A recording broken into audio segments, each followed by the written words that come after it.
প্রিয় দর্শক মন্ডলী, আসসালামু আলাইকুম। দেশে এবং দেশের বাহিরে যে যেখান থেকে শুনছেন, আশা করি ভালো আছেন, সুস্থ আছেন, নিরাপদে আছেন। আমি অ্যাডভোকেট মোহাম্মদ বেলায়েত হোসেন। আমার আইন বিষয়ক চ্যানেল লিগ্যাল নলেজে আপনাদের সবাইকে জানাই ফুলেল শুভেচ্ছা। ভিউয়ার্স, লিগ্যাল নলেজের ধারাবাহিক আলোচনায় আজকে যে টপিকটি নিয়ে আলোচনা করছি তা আপনাদের জন্য খুবই ইনফরমেটিভ হতে চলেছে। আজকে দুর্দান্ত একটি টপিক নিয়ে আলোচনা করব। টপিকটি হলো ভূমির নামজারি নিয়ে। ভূমির নামজারি বিষয় নিয়ে ডিসকাস করব। ভিডিওটি আপনাদের অনেক উপকারে আসবে, কারণ নামজারি বিষয়টির সাথে আমরা সবাই ওতপ্রোতভাবে জড়িত। নামজারি আসলে ভূমির একটি গুরুত্বপূর্ণ বা ভাইটাল বিষয়। নামজারি ছাড়া আপনার জমি মূল্যহীন। আপনার ভূমিটি যদি আপনার নামে নামজারি না থাকে, সেক্ষেত্রে কিন্তু আপনি এই ভূমিতে কিছুই করতে পারবেন না। শুধু তাই নয়, ভূমির মালিকও হতে পারবেন না, তাই এই ভূমি বিক্রিও করতে পারবেন না। সরকারি রেজিস্ট্রি খাতায় খাজনা দিতে পারবেন না। তাই এক খণ্ড ভূমির জন্য নামজারি অত্যন্ত গুরুত্বপূর্ণ একটি বিষয়। আর এই নামজারি আপনি যদি এই বিশেষ 10 ধরনের জমি যদি আপনি নামজারি করে নিয়ে থাকেন, তাহলে এই 10 ধরনের নামজারি 2025 সালে এসে কিন্তু বাতিল হয়ে যাবে। আর এই নামজারিটি বাতিল করার জন্য আপনাকে অবশ্যই কিন্তু অ্যাসিল্যান্ড অফিসে ওই নামজারির বিরুদ্ধে মিসকেস বা বিবিধ মামলা করতে হবে। আর মিসকেস করলেই আপনার এই 10 ধরনের নামজারি বাতিল হয়ে যাবে। আমি আবারও বলছি, বেসিক্যালি এই জন্যই ভিডিওটি সকলের জন্য অত্যন্ত গুরুত্বপূর্ণ, তাই শেষ পর্যন্ত আমাদের সাথেই থাকুন।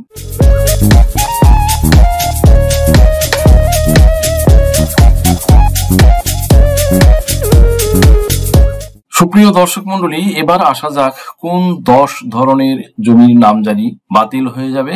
দেখা যাক যে 10 ধরনের নামজারি বাতিল হয়ে যাবে। তার মধ্যে সর্বপ্রথমে যে ভূমির কথা বলা হয়েছে সেটি হচ্ছে, যদি কোনো জমির উপরে যদি দেওয়ানি মামলা কন্টিনিউ বা চলমান থাকে, তাহলে সেই জমিটি অন্য কোনো ব্যক্তি নামজারি করে নিলে ওই নামজারি কিন্তু বাতিল হয়ে যাবে। আপনাকে এই নামজারিটি বাতিল করার জন্য আপনাকে অ্যাসিল্যান্ড অফিসে মিসকেস করতে হবে।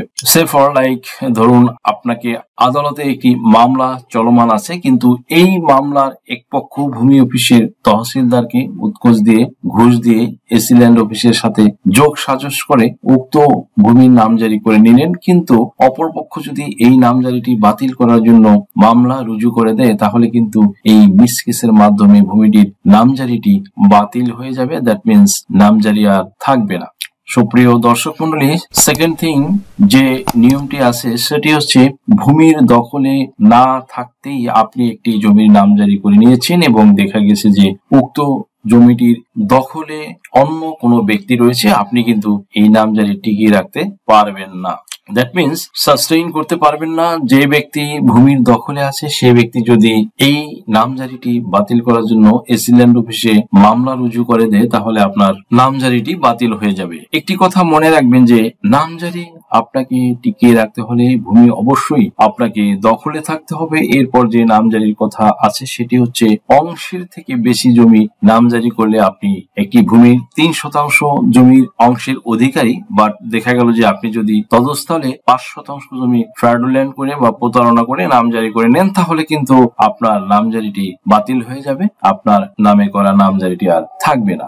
সুপ্রিয় দর্শক মন্ডলী, এরপর যে নামজারির কথা বলা আছে সেটি হচ্ছে, দলিলের দাগ নম্বর যদি ভুল থাকে, দ্যাট মিনস আপনি একটি দলিল করেছেন, সেই দলিল দিয়ে আপনি নামজারি করেছেন, বাট আপনি যে জমিটি দখল করে আছেন অ্যাজ ওয়েল অ্যাজ যে জমিটি আপনি নামজারি করে নিয়েছেন, তার দাগ নম্বর বলতে গেলে পুরোপুরি ভুল ছিল। আপনি তহসিল অফিসারকে কিছু উৎকোচ বা ঘুষ দিয়েছেন, অ্যাসিল্যান্ড অফিসারকেও দিয়েছেন, যোগ সাজস করে এই কর্মকর্তা কর্মচারীগণকে হাত করে আপনি ভূমিটি নামজারি করে নিয়েছেন। কিন্তু আপনার দলিলে যে ভুল থাকলো, এই দলিলটি আপনি সংশোধন করতেছেন না। আপনি হাত গুটিয়ে বসে আছেন যে আমি তো ভূমির নামজারি করেই আছি, আমার দলিলে ভুল আছে, তাতে কি হয়েছে। সেক্ষেত্রে আপনার নামজারি কিন্তু ক্যান্সেল হয়ে যাবে। অ্যাসিল্যান্ড অফিসার কিন্তু বুঝতে পারবে যে আপনার দলিলে ভুল ছিল।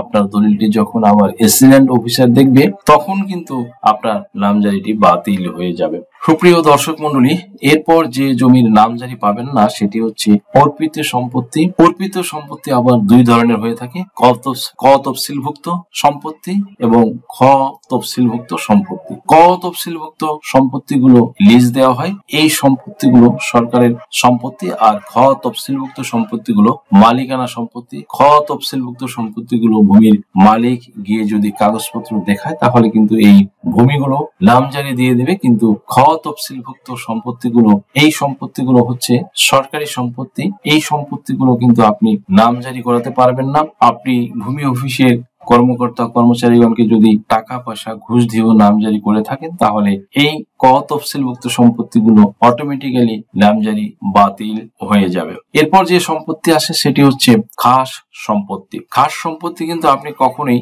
নামজারি করে নিতে পারবেন না। এবার দেখা যাক খাস সম্পত্তি আসলে কাকে বলে। যে সম্পত্তিগুলো 1 নম্বর খতিয়ানে থাকে, যে সম্পত্তিগুলো ডেপুটি কমিশনার বা ডিসি সাহেব এমনকি সরকার কর্তৃক নিয়ন্ত্রণাধীন থাকে, যে সম্পত্তিগুলো মালিক এক্স্যাক্টলি জেলা কালেক্টর হয়, এই সম্পত্তিগুলোই বেসিক্যালি খাস সম্পত্তি।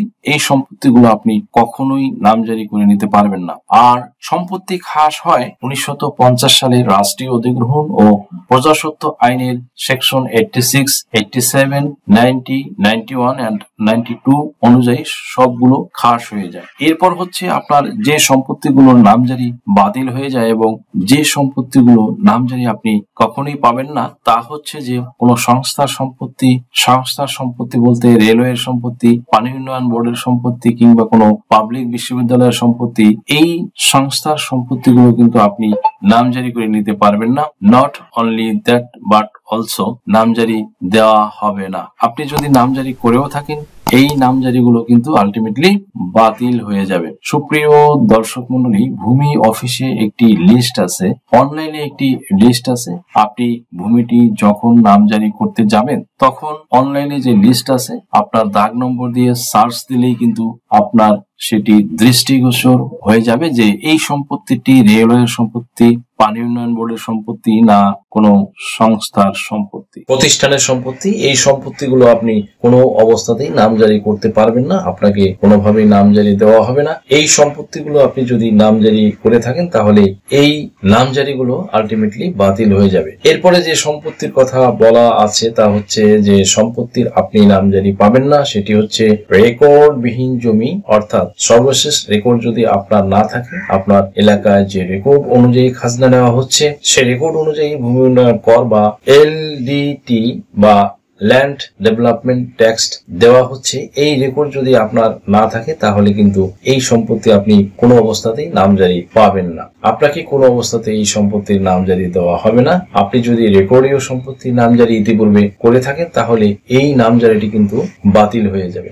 যে ব্যক্তির নামে নামজারি হয়ে গেছে সেই ব্যক্তি যদি আপনার নামজারি বাতিল করার জন্য ভূমি অফিসে মিসকেস বা বিবিধ মামলা করে থাকে তাহলে আপনার নামজারিটি আলটিমেটলি বাতিল হয়ে যাবে। সুপ্রিয় দর্শক মন্ডলী, আমি যে 10 ধরনের নামজারির কথা বললাম এই 10 ধরনের জমি আপনার যদি থাকে আর আপনি যদি এই 10 ধরনের জমির নামজারি করে থাকেন তাহলে এই নামজারিগুলো বাতিল হয়ে যাবে। আর নামজারিগুলো বাতিল হয়ে গেলে তখন কিন্তু আপনি বড় ধরনের সমস্যায় পড়ে যাবেন। তাই আপনি যদি এরকম কোনো জমি নামজারি করে থাকেন তাহলে নামজারিটি কিভাবে সঠিক করা যায়, কিভাবে আপনার জমি আপনার নিজ নামে অ্যাকুরেটলি মিউটেশন করে নেওয়া যায় সেই পদ্ধতি অবলম্বন করে সেই প্রসিডিউর অনুযায়ী জমিটি অ্যাকুরেট ভাবে আপনার নিজ মালিকানায় নিয়ে সকল কাগজপত্র সঠিক করে আপনি জমি ভোগ দখলে থাকেন। সুপ্রিয় দর্শক মন্ডলী, আজকের ভিডিওটি থেকে আশা করি সামান্যতম হলেও উপকৃত হয়েছেন।